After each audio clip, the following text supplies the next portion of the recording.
Yabona Siphihli boy. Yabo lo mhlaba esikuwo ntwana yami. Lo sikuwo lo. Ufuna bomeleleyo ntwana. Ayikho indawo engayihamba. Mhlaba jikelele boy.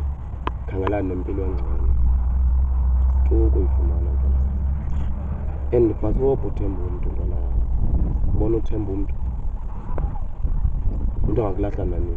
Awuzalwa naye uzeyedwa ntwana. Qina. Yabona uqina is the last thing engayitsho kuwe ntwana. Uqina. Lo mhlaba lesikuwo lo.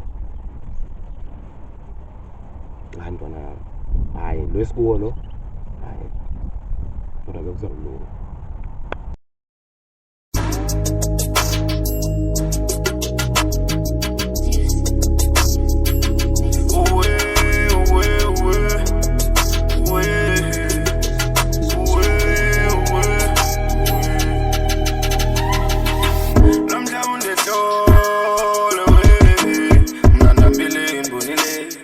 Fundile ndivile bathikele ndibathembile undehlule we nomhla undehlule we mna ndambile ngibonile fundile ndivile bathikele ndibathembile undehlule we nomhla undehlule we mna ndambile ngibonile fundile ndivile bathikele ndibathembile